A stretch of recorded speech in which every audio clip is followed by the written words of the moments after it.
우리 주대표와 예배 캠페인 같이 하겠습니다. 복음의 사람 예배자로 살게 하소서. 우리는 가정의 예배자입니다. 우리는 영적 예배자입니다. 우리는 삶의 예배자입니다. 아멘. 우리 묵상 말씀 마태복음 2장 11절 우리 세 번 같이 하겠습니다. 엎드려 아기께 경배하고 보배압을 열어 황금과 유향과 몰약을 예물로 드리니라. 엎드려 아기께 경배하고 보배압을 열어 황금과 유향과 몰약을 예물로 드리니라. 엎드려 아기께 경배하고 보배압을 열어 황금과 유향과 몰약을 예물로 드리니라. 아멘. 하나님께서 오늘 우리에게 주신 말씀은 시편 95편입니다.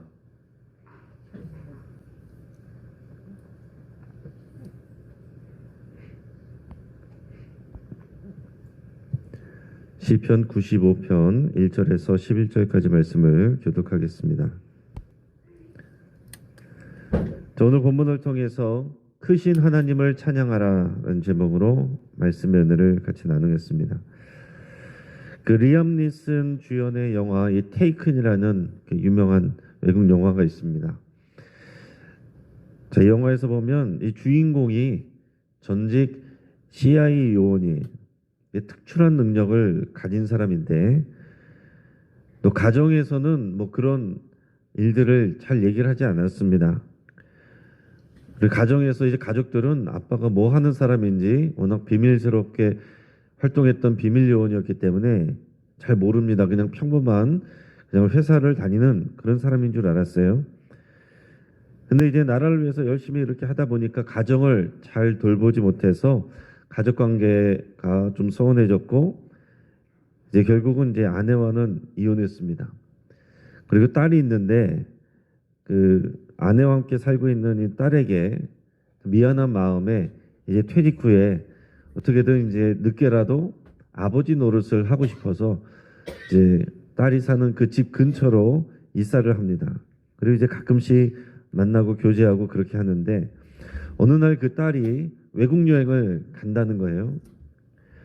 그래서 이제 여러 가지 노파심에 잔소리를 했다가 괜히 딸에게 핀잔만 듣고 또 관계가 괜히 또 불편해졌습니다. 근데 정말로 딸이 외국에 여행을 갔는데 낯선 남자들에게 납치되는 그런 사건이 벌어집니다. 근데 수사기관에서도 아무런 단서도 찾지 못하고 있어요. 자, 그러자 이 딸을 구하기 위해서 이 주인공인 아버지가 현장으로 달려갑니다. 그래서 자신의 이 뛰어난 능력으로 범죄자들을 결국 소탕하고 딸을 구해낸다는 그런 내용입니다. 딸은 자신의 아버지가 무슨 일을 하는지 잘 몰랐습니다.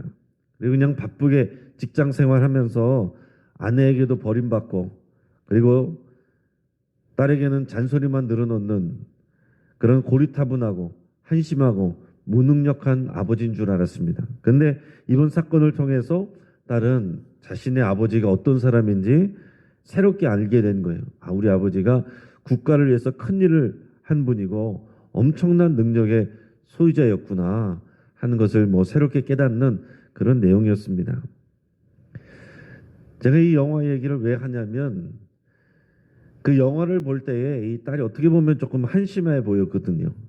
아버지를 너무 모르고 그리고 아버지를 무시하고 또 그런 모습을 좀 한심스럽게 봤는데 하나님을 대하는 백성들의 믿음의 백성들의 모습이 자주 이 딸의 모습과 같다라는 그런 생각이 듭니다. 우리가 사랑의 하나님에 대해서만 사랑의 하나님 아버지에 대해서만 우리가 주로 강조를 하다 보면 또 그런 생각을 하다 보면 우리 하나님 아버지를 마치 집에서 나이든 아버지 대하듯이 함부로 대하고 쉽게 생각하는 경우들이 많다라는 거예요. 그냥 잔소리를 늘어놓는 무능력한 아버지처럼 우리 하나님 아버지를 그런 정도로 생각하기 쉽다라는 얘기입니다. 그래서 성경에서는 이런 태도에 대해서 하나님을 만홀히 여기지 말라 이렇게 표현하고 있습니다. 만홀히 여기지 말라. 업신여기지 말라. 함부로 대하지 말라. 이런 경고입니다. 여러분, 우리는 하늘에 계신 전능하신 하나님을 경외해야 됩니다. 그런 전능하신 하나님이 또한 우리의 아버지가 되어신다는 것을 우리가 이것을 동시에 알아야 돼요. 우리의 아버지가 되셔서 친밀한 하나님의 사랑을 주시는 그 하나님을 알아야 되는데 어느 한 가지만 알면 안 된다는 거예요. 우리가 친밀한 하나님의 사랑만 생각하다 보면 하나님의 능력을 간과할 수 있어요. 하나님을 함부로 대할 수 있습니다. 하지만 반대로 전능한 하나님만 생각하다 보면 하나님을 막연히 무서워하고 두려워하고 어려워하고 그래서 하나님의 그 사랑을 누리지 못하는 그런 경우들도 있습니다. 그래서 우리는 우리를 사랑해 주시는 하늘 아버지가 얼마나 대단하시고 크신 하나님이신지를 오늘 시편을 통해서 또한 깊이 묵상할 수 있기를 바랍니다. 오늘 시편 기자는 크신 하나님을 찬양하라고 우리를 초대하고 있습니다. 1절에서 3절까지 말씀을 같이 읽습니다. 오라 우리가 여호와께 노래하며 우리의 구원의 반석을 향하여 즐거이 외치자. 우리가 감사함으로 그 앞에 나아가며 시를 지어 즐거이 그를 노래하자. 여호와는 크신 하나님이시요 모든 신들보다 크신 왕이시기 때문이로다. 아멘. 자, 지금 시인은 백성들을 예배와 찬양의 자리로 지금 부르고 있습니다. 자, 여호와께 노래하며 구원의 반석을 향해서 즐거이 외치자 이렇게 초청하고 있어요.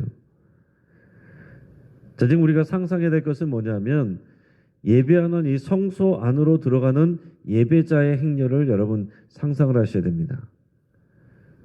이 시편이 어디에서 불려졌겠는가를 생각할 때 예배 자리에서 불려졌다라는 얘기죠. 그러니까 성소에 들어오는 많은 예배자의 행렬들을 여러분 생각해 보시고 또 누군가 예배 리더가 이 백성들을 예배의 자리로 초대하며 부르고 있습니다. 자, 우리가 알아야 될 것은 뭡니까? 하나님은 예배의 대상이다라는 얘기예요. 우리의 예배를 받으실 하나님이십니다. 자, 여기서 예배를 받으실 하나님께 어떻게 하자고 말합니까? 노래하자. 또 즐거이 외치자. 또 감사함으로 그 앞에 나아가자. 시를 지어 즐거이 그를 노래하자. 이렇게 말하고 있습니다. 여러분 이런 것들을 여러분 상상해 보세요. 이런 모습을 상상해 보시기 바랍니다. 수많은 예배자들이 그 행렬이 하나님께 노래하며 즐거이 외치며 또 감사함으로 그 앞에 나가면서 시를 지어 즐겁게 하나님 앞에 노래하며 나가는 모습을 여러분 상상해 보시길 바라요. 조용히 앉아서 무표정하게 읽을 수 있는 그런 문장들이 아니다라는 얘기입니다. 지금 우리는 이 새벽에 조용한 자리에서 우리가 이것을 읽으니까 또 조용히 그렇게 이것을 읽지만 지금 이 내용은 그렇게 읽을 수 있는 그런 내용이 아닙니다. 지금 하나님 앞에 이 백성들은 속삭이는 소리예요? 작은 소리예요? 아니죠. 큰 소리로 하나님 앞에 외치며 노래하며 즐거워하며 나간다는 거예요. 왜요? 우리 하나님은 크신 하나님이시기 때문에 구원의 반석이시기 때문에 하나님의 백성들을 하나님의 자녀들을 구원하신 하나님이시기 때문에 즐거워하고 감사로 충만하면서 노래해야 된다는 얘기입니다. 그러면 오늘 이 부분을 다시 읽는다면 우리는 그렇게 읽어야 되는 거예요. 큰 소리로 부를 때 예배 인도자가 부를 때 조용하게 하는 게 아닙니다. 그 당시에는 옛날에는 이렇게 마이크가 있는 것도 아닙니다. 크게 부르짖어야 되는 거예요. 오라 우리가 여호와께 노래하며 우리의 구원의 반석을 향하여 즐거이 외치자. 우리가 감사함으로 그 앞에 나가며 시를 지어 즐거이 그를 노래하자. 할렐루야. 저는 지금 마이크가 있으니까 이 정도로 또 새벽이니까 조용히 하지만은 수많은 사람들 앞에서 마이크 없는 상황에서 이렇게 외친다면 여러분 큰 소리로 외치며 백성들이 큰 소리로 하나님 앞에 찬양으로 즐거워 외치며 그렇게 나가는 거예요. 하나님 앞에 찬양할 때는 여러분 항상 큰 소리로 그렇게 불러야 됩니다. 우리 하나님은 크신 하나님이시고 즐거워하며 감사하며 그분의 크신 하나님의 높으심을 또 우리에게 행하신 그 구원의 일들을 크게 높여드려야 될 예배의 대상이기 때문에 그런 겁니다. 하나님은 그냥 크신 하나님이 아니라고 그랬습니다.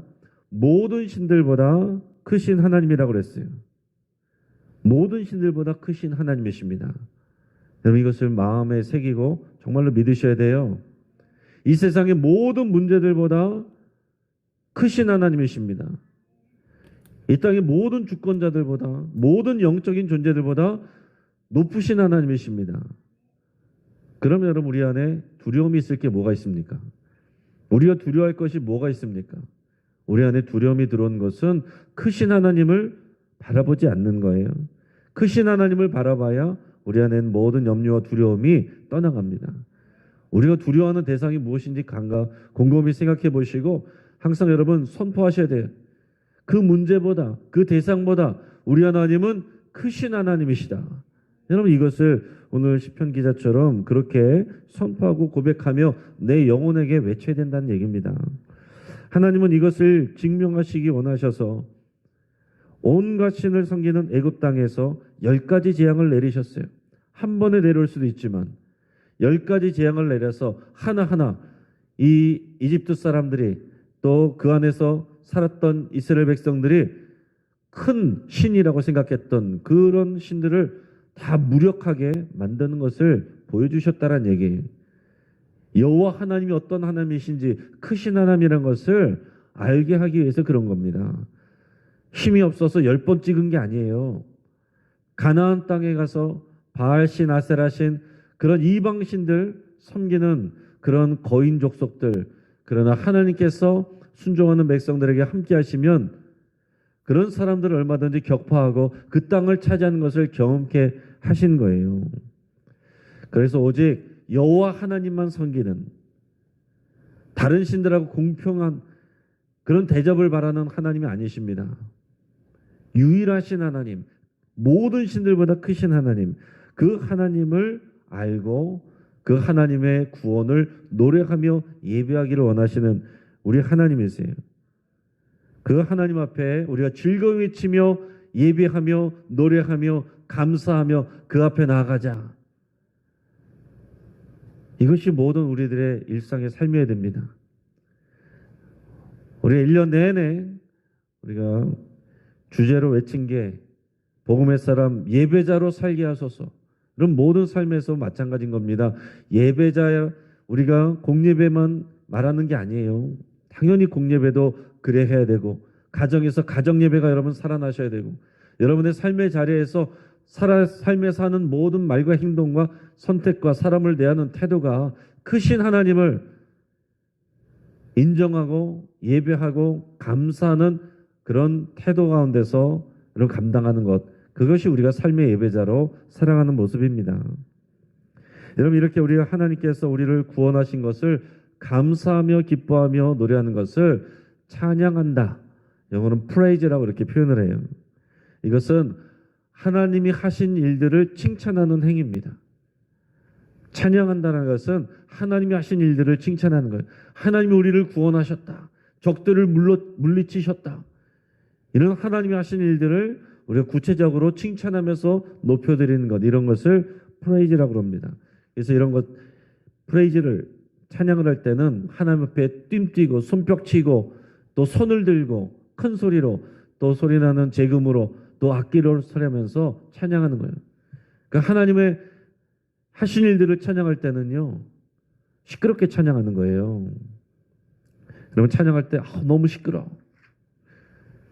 우리 하나님 앞에 큰 소리로 찬양해야 되는 것입니다. 그러나 한편 하나님의 존재 그 자체를 우리가 인정하고 엎드려 절하며 경의를 표하는 것, 그것을 우리가 경배라고 표현합니다. 경배라고 표현할 때는 영어로는 또 worship이라고도 하고 그 월십 그 자체가 하나님 앞에 예배라는 표현이기도 한 거죠. 우리 4절에서 6절까지 말씀을 같이 읽겠습니다. 땅의 깊은 곳이 그의 손안에 있으며 산들의 높은 곳도 그의 것이로다. 바다도 그의 것이라. 그가 만드셨고 육지도 그의 손이 지으셨도다. 오라 우리가 굽혀 경배하며 우리를 지으신 여호와 앞에 무릎을 꿇자. 아멘. 여러분 이런 모습이 주로 경배의 모습입니다. 크신 하나님 앞에 엎드려 절하고 우리를 낮추고 무릎을 꿇고 하나님을 높으신 하나님을 인정하는 것. 우리가 높여드려서 높아지는 하나님이 아니십니다. 여러분 경배라는 것은 하나님이 지금 나에게 무슨 일을 해줘서 우리가 경배하는 게 아니에요. 하나님은 그분 자체로 높으신 하나님이시기 때문에 지금 나의 어떤 기도 제목이 이루어지고 안 이루어지고 상관없이 우리의 경배를 받으시기에 합당하신 분이십니다. 우리 예배를 받으시기에 합당하신 분이십니다. 그 어떤 상황에 있으든지 크신 하나님을 생각하고 그 앞에 엎드려 절하고 예배하고 무릎으로 나가는 것. 여러분 이것이 우리의 마땅한 자세인 거예요. 그러면서 여기서는 또 뭐라고 말했습니까? 우리 하나님은 땅의 깊은 곳까지 지으셨고 산들의 높은 곳도 창조하셨다라고 그랬습니다. 그리고 고대 사람들이 가장 두려웠던 것이 바다인데 그 바다도 하나님이 지으신 것이고 하나님의 것이고 또 사람들의 살아가는 터전인 이 육지도 하나님이 만드셨다. 그러니까 우리가 갈 수도 없고 알 수도 없는 그런 것까지 하나님이 만드신 크신 하나님이시다. 우리가 두려워하는 모든 대상들 그러나 그것을 소유하고 만드신 분이 하나님이시다. 그 크신 하나님 앞에 마땅한 우리의 태도는 엎드려 절하고 경배하고 무릎으로 나가는 것입니다. 그런 큰 하나님을 우리가 경배하면 문제들은 작아지는 거예요. 문제들이 작아지는 것이 우리의 믿음의 예배의 결과여야지 문제에 집중하는 것이 예배의 결과가 아닙니다.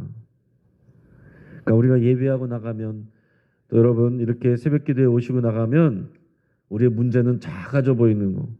이게 마땅한 일이에요. 계속해서 문제만 생각하고 예배하고 기도한 중에도 문제만 생각하고 나가는데 문제가 더 커지고 그러면은 예배를 제대로 한 게 아닙니다. 예배하면서 크신 하나님을 보는 거예요. 그 하나님을 만나고 그 하나님 앞에서 경배하고 그 하나님이 하신 구원의 일들을 찬양하고 그럴 때 우리 안에 기쁨과 감사로 충만해지면 우리의 문제들은 작아져 있는 겁니다. 우리 7절 우리 같이 읽겠습니다. 그는 우리의 하나님이시요 우리는 그가 기르시는 백성이며 그의 손이 돌보시는 양이기 때문이라. 아멘. 여기까지 끊겠습니다. 그 다음 부분부터는 그 밑에 구절과 연결이 됩니다. 그는 우리의 하나님이시요 우리는 그가 기르시는 백성이며 그의 손이 돌보시는 양이기 때문이라. 여러분 앞에서는 크신 하나님을 찬양했어요. 크신 하나님께 경배하자고 그랬어요. 근데 그 크신 하나님, 그 크신 하나님이 어떤 하나님이세요? 우리의 하나님이시다. 우리의 하나님. 우리는 그가 기르시는 백성이다. 그의 손이 돌보시는 양이다. 하나님 어떤 분이라는 분이에요? 하나님이 목자시고 우리를 사랑하며 돌보시는 왕이다. 우리의 목자시다. 더 나아가서 우리의 아버지시다. 그런 표현이에요. 그러니까 앞에서는 크신 하나님, 하늘에 계신 하나님을 찬양했다면 경배하고 높여드렸다면 여기서는 우리와 가까운 데서 우리 함께 하시고 우리를 돌보시고 우리 신음에도 응답하시고 친밀하게 우리를 돌보시는 하나님의 그 친밀한 사랑을 지금 노래하고 있습니다. 그러니까 여러분 우리는 이 두 가지를 같이 알아야 된다고 그랬어요. 우리를 돌보시는 하나님, 우리의 목자 되신 우리 하나님을 찬양하고 그 사랑을 노래할 때 언제나 그 앞에 있었던 크신 하나님, 하늘과 땅과 온 우주를 창조하시고 다스리시고 운행하시는 그 크신 하나님이 우리를 사랑하시는 아버지라는 것을 동시에 여러분 생각하셔야 된다라는 얘기입니다. 우리가 하나님이 우리를 사랑하신다는 것을 아는데 전능하심을 잊으면 계속해서 두려워요. 전능하심을 아는데 하나님이 우리를 사랑하신다는 것을 여러분 이것을 잘 모르면 하나님도 두렵고 문제도 두렵고 신앙 안에서 우리가 그 은혜와 유익을 누리지를 못합니다. 전능하신 하나님의 친밀하신 사랑을 여러분 동시에 고백하시고 누리시기를 축복합니다. 그 다음부터는 이제 하나님의 신탁의 말씀이 나옵니다. 백성들에게 주시는 그런 계시의 말씀, 그 말씀이 여기서 나오는데 우리 7절 하반절에 너희가 여기서부터 마지막 절까지 같이 읽겠습니다. 너희가 오늘 그의 음성을 듣거든 너희는 무리바에서와 같이 또 광야의 마사에서 지냈던 날과 같이 너희 마음을 완악하게 하지 말지어다. 그때 너희 조상들이 내가 행한 일을 보고서도 나를 시험하고 조사하였도다. 내가 40년 동안 그 세대로 말미암아 근심하여 이르기를 그들은 마음이 미혹된 백성이라 내 길을 알지 못한다 하였도다. 그러므로 내가 노하여 맹세하기를 그들은 내 안식에 들어오지 못하리라 하였도다. 아멘. 여러분 이건 광야에서 있었던 사건을 말하고 있습니다. 하나님께서 지금 백성들에게 말씀을 하시는 거예요. 그러면서 하나님의 너희가 음성을 듣거든 이 말씀을 듣거든 기억하라는 거죠. 그 사건을 기억하라는 것입니다. 반면교사 삼으라는 거예요. 크신 하나님을 알고 우리를 돌보시는 목자를 안다면 이 너희 선조들의 조상들이 했던 그 실수를 되풀이하면 안 된다. 이것을 말씀해 주시는 거예요. 마사와 무리바 사건은 어떤 것입니까? 이 광야에서 초반에 물이 없어서 백성들이 원망했어요.